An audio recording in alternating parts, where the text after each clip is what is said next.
Sirens ripping through the morning, the kind that raise the hair on your neck before your brain even knows why. And outside, a muddy river was surging right down Fairway Court, swallowing everything in its path. Patio chairs, trash bins, even a poor, doomed garden gnome that spun past my window like a tiny ceramic SOS. Neighbors were up on porch roofs, waving their arms, yelling for help, while sump pumps howled in defeat.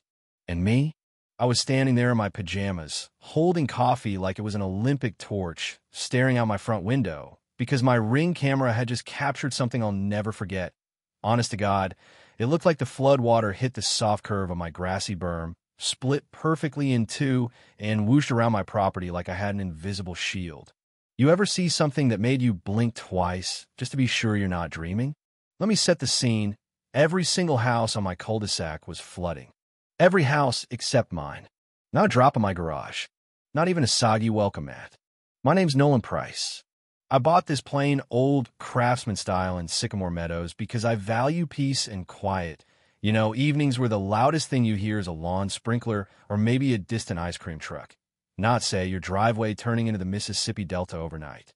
Last year, we came real close to disaster. 3 inches of brown water in my garage, $2,000 down the drain in ruined tools and shop equipment. That was my wake-up call. Some folks buy flood insurance. Me? I hired a hydrologist. Cost me $3,000, but the guy drew up plans for a low-storm berm, all curves and gentle slopes. Looked nice enough to fool anyone, but if you understood the math, you'd know it was pure grade A survival. The berm itself, 14 inches high at the peak, tucked under a thick patch of fescue, designed to quietly muscle water away from my house when the sky decided to throw a tantrum. That's about the time I met Beverly Crane, the reigning HOA president, part-time petty tyrant, and full-time enforcer of all things flat, beige, and joyless. Picture a woman in a neon orange visor, clipboard in hand, driving her golf cart like a tank commander patrolling a tiny, manicured kingdom. She showed up on my porch one Saturday, gave my berm the stink eye, and read me the riot act. Subsection 12.4, decorative contours over 6 inches, blah blah. You get the picture. I tried explaining. This isn't lawn art, Beverly. It's engineered flood protection. She cut me off so fast I almost spilled my coffee. Rules are rules, she barked, handing me a violation notice with a little smirk. 30 days, or you'll start racking up fines. Then she spun on her heel and buzzed away, feeling like she'd just liberated Paris.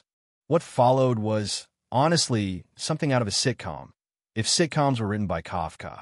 First, I got hit with a $100 fine for topographical deviation. Next week, a $250 citation arrived for view impairment because, apparently, my berm, barely a foot high, was blocking some sacred sight line from the curb.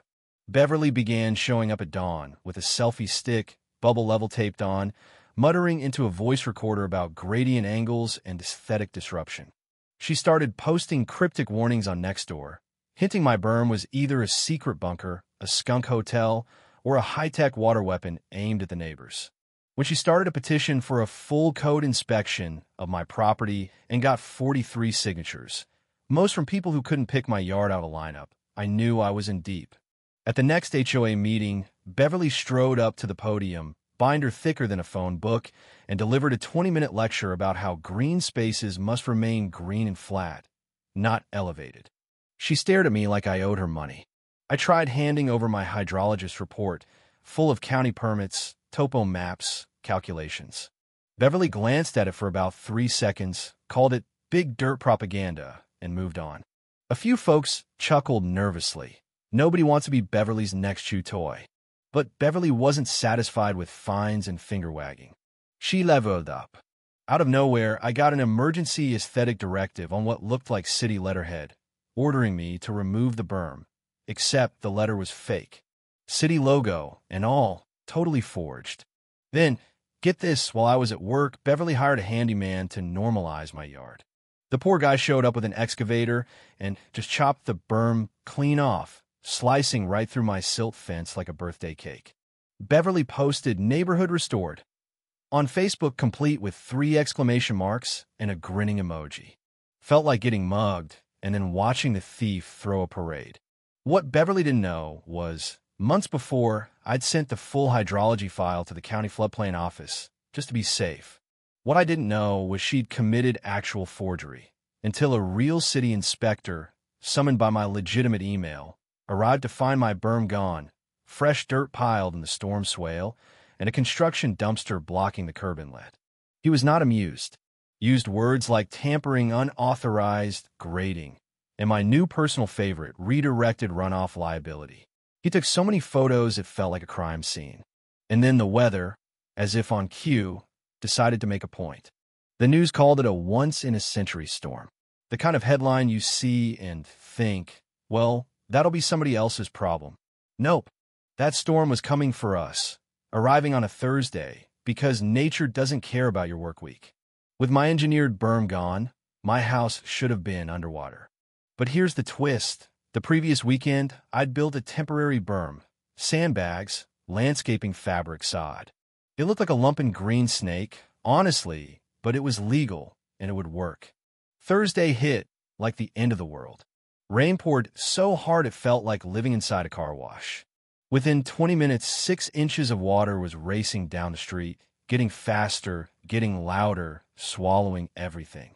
The flood hit my makeshift berm, and miracle of miracles, split clean around my house. My yard stayed dry. My foundation stayed dry. My neighbors, no such luck. The Rodriguez family's couch was floating in their living room. The Chins were waving from the roof. The Pattersons were frantically stacking sandbags, pointless at that point. Then, as if this couldn't get weirder, the same handyman who destroyed my berm showed up on my porch, soaked and shivering, asking if he could wait out the flood. I let him in, made some coffee. Why not? That's when the city inspector showed up, with 2 county engineers in tow. They watched the water flow around my house, not into it. They measured, took pictures, asked the handyman who'd hired him. He told them Beverly had called it official HOA government business. One engineer just raised his eyebrow, so slow, it was like time stopped. 2 weeks later, the town hall meeting looked like the Super Bowl. 300 people packed the high school auditorium. The county engineer put Beverly's email chain on the big projector, her fake city letterhead, her panicky messages to the handyman, and the piece de resistance. If we let one man have a hill, soon everyone will want mountains. The place erupted. Someone in the back laughed, so hard they had to leave. The board voted Beverly out unanimously. The crowd roared.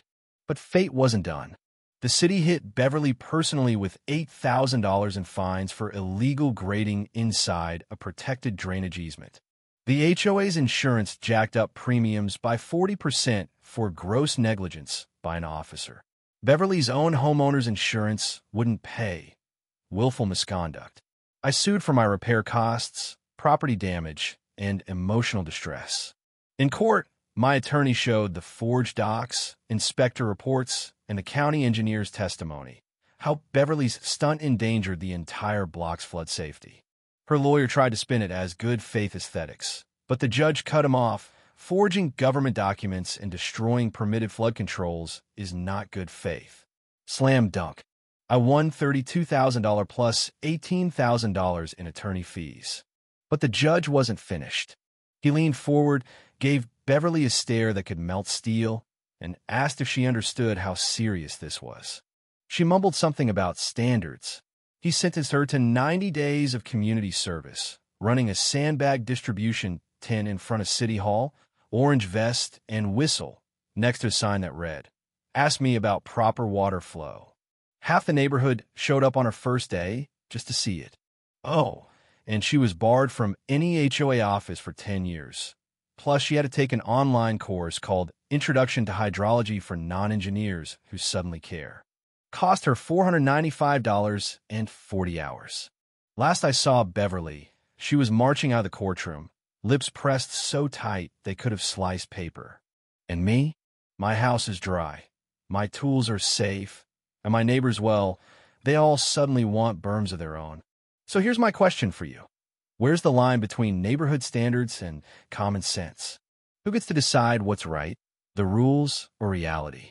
And what would you have done if your HOA president bulldozed your only line of defense? Drop your wildest HOA stories or thoughts on justice and karma in the comments. Let's see how many of us have survived the Beverly in our own neighborhoods. If you've ever battled the HOA, or even just had to fight for your own little patch of dry land, share your story below. I'll be reading every one.